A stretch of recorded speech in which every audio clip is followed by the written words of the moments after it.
ओम शांति। 18 फरवरी 2025। बाबा के महावाक्य। मीठे बच्चे, तुम्हारी फर्ज अदाई है घर घर में बाप का पैगाम देना।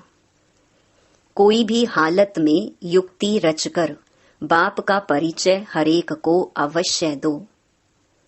प्रश्न, तुम बच्चों को किस एक बात का शौक रहना चाहिए?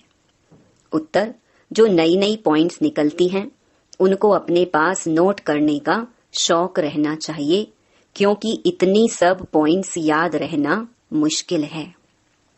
नोट्स लेकर फिर कोई को समझाना है, ऐसे भी नहीं कि लिखकर फिर कॉपी पड़ी रहे। जो बच्चे अच्छी रीति समझते हैं उन्हें नोट्स लेने का बहुत शौक रहता है। गीत लाख जमाने वाले। ओम शांति। मीठे मीठे रूहानी बच्चों ने गीत सुना। रूहानी बच्चे यह अक्षर एक बाप ही कह सकते हैं। रूहानी बाप बिगर कभी कोई किसको रूहानी बच्चे कह नहीं सकते। बच्चे जानते हैं सब रूहों का एक ही बाप है। हम सब भाई भाई हैं, गाते भी हैं ब्रदरहुड। फिर भी माया की प्रवेशता ऐसी है जो परमात्मा को सर्वव्यापी कह देते हैं तो फादरहुड हो पड़ता है। रावण राज्य पुरानी दुनिया में ही होता है, नई दुनिया में राम राज्य अथवा ईश्वरीय राज्य कहा जाता है। यह समझने की बातें हैं। दो राज्य जरूर हैं, ईश्वरीय राज्य और आसुरी राज्य, नई दुनिया और पुरानी दुनिया। नई दुनिया जरूर बाप ही रचते होंगे। इस दुनिया में मनुष्य नई दुनिया और पुरानी दुनिया को भी नहीं समझते हैं, गोया कुछ नहीं जानते हैं। तुम भी कुछ नहीं जानते थे, बेसमझ थे। नई सुख की दुनिया कौन स्थापन करता है? फिर पुरानी दुनिया में दुख क्यों होता है? स्वर्ग से नरक कैसे बनता है? यह किसको भी पता नहीं है। इन बातों को तो मनुष्य ही जानेंगे ना। देवताओं के चित्र भी हैं तो जरूर आदि सनातन देवी देवताओं का राज्य था। इस समय नहीं है। यह है प्रजा का प्रजा पर राज्य। बाप भारत में ही आते हैं।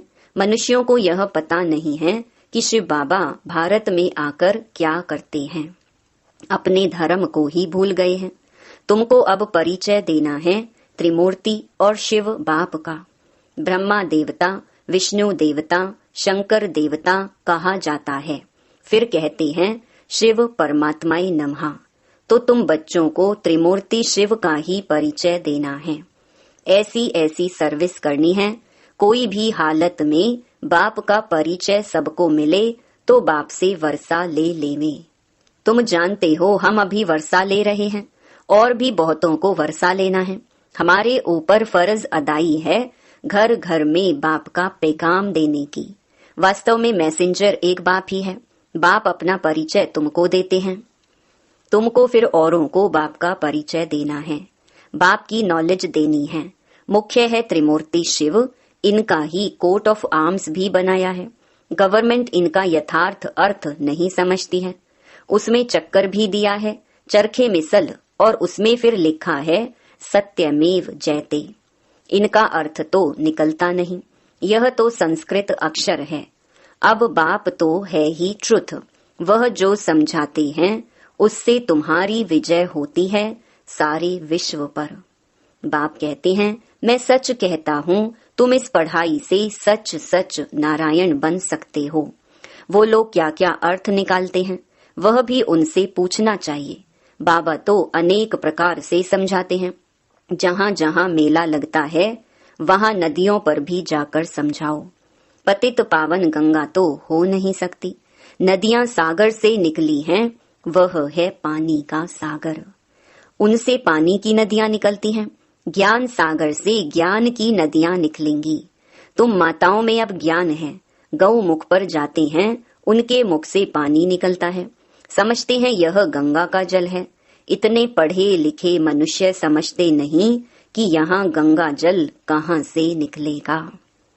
शास्त्रों में है कि बाण मारा और गंगा निकल आई। अब यह तो है ज्ञान की बातें, ऐसे नहीं कि अर्जुन ने बाण मारा और गंगा निकल आई। कितना दूर दूर तीर्थों पर जाते हैं, कहते हैं शंकर की जटाओं से गंगा निकली, जिसमें स्नान करने से मनुष्य से परी बन जाते हैं, मनुष्य से देवता बन जाते।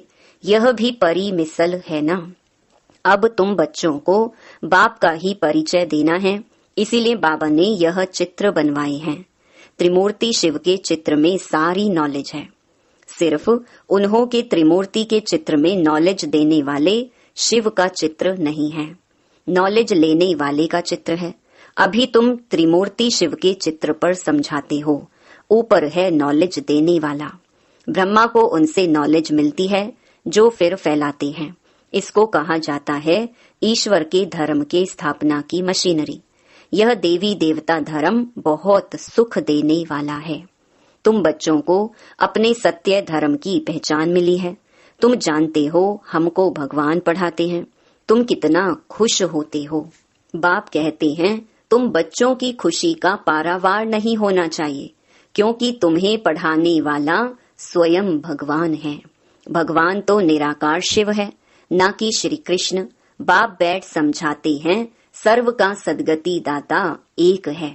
सदगति सतयुग को कहा जाता है, दुर्गति कलयुग को कहा जाता है। नई दुनिया को नई, पुरानी को पुरानी ही कहेंगे। मनुष्य समझते हैं अभी दुनिया को पुराना होने में 40,000 वर्ष चाहिए। कितना मूंझ पड़े हैं, सिवाय बाप के इन बातों को कोई समझा ना सके। बाबा कहते हैं मैं तुम बच्चों को राज्य भाग्य दे, बाकी सबको घर ले जाता हूँ। जो मेरी मत पर चलते हैं वह देवता बन जाते हैं। इन बातों को तुम बच्चे ही जानते हो, नया कोई क्या समझेगा। तुम मालियों का कर्तव्य है बगीचा लगाकर तैयार करना। बागवान तो डायरेक्शन देते हैं, ऐसे नहीं बाबा कोई नयों से मिलकर ज्ञान देगा। यह काम मालियों का है। समझो बाबा कलकत्ते में जाए तो बच्चे समझेंगे हम अपने ऑफिसर को, फलाने मित्र को बाबा के पास ले जाएं। बाबा कहेंगे वह तो समझेंगे कुछ भी नहीं। जैसे बुद्धू को सामने ले आकर बिठाएंगे। इसीलिए बाबा कहते हैं नए को कभी बाबा के सामने लेकर ना आओ।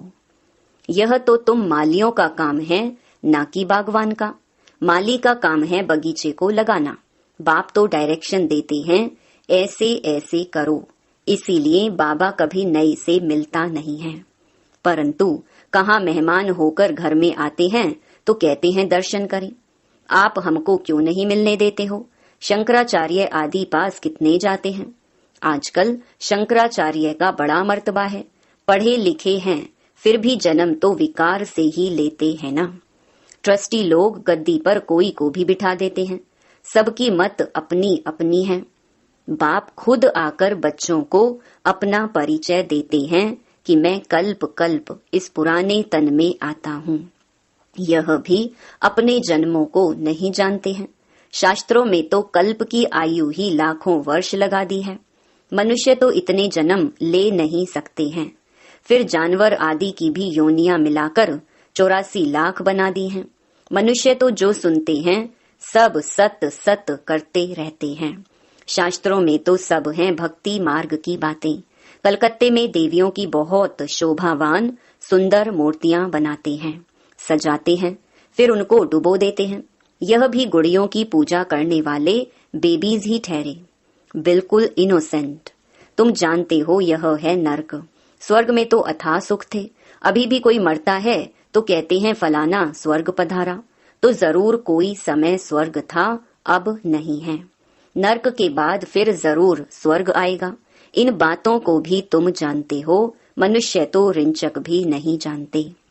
तो नया कोई बाबा के सामने बैठ क्या करेंगे। इसीलिए माली चाहिए जो पूरी परवरिश करे। यहाँ तो माली भी ढेर के ढेर चाहिए। मेडिकल कॉलेज में कोई नया जाकर बैठे तो समझेगा कुछ भी नहीं। यह नॉलेज भी है नई। बाप कहते हैं मैं आया हूँ सबको पावन बनाने। मुझे याद करो तो पावन बन जाएंगे। इस समय सब हैं तमो प्रधान आत्माएं, तब तो कह देते आत्मा सो परमात्मा, सब में परमात्मा है। तो बाप थोड़े ही बैठ ऐसों से माथा मारेगा। यह तो तुम मालियों का काम है, कांटों को फूल बनाना। तुम जानते हो भक्ति है रात, ज्ञान है दिन। गाया भी जाता है, ब्रह्मा का दिन ब्रह्मा की रात। प्रजापिता ब्रह्मा के तो जरूर बच्चे भी होंगे ना। कोई को इतना भी अक्ल नहीं जो पूछे कि इतने ब्रह्मा कुमार कुमारियां हैं, इनका ब्रह्मा कौन है। अरे प्रजापिता ब्रह्मा तो मशहूर है, उन द्वारा ही ब्राह्मण धर्म स्थापन होता है। कहते भी हैं ब्रह्मा देवताय नमः। बाप तुम बच्चों को ब्राह्मण बनाए फिर देवता बनाते हैं।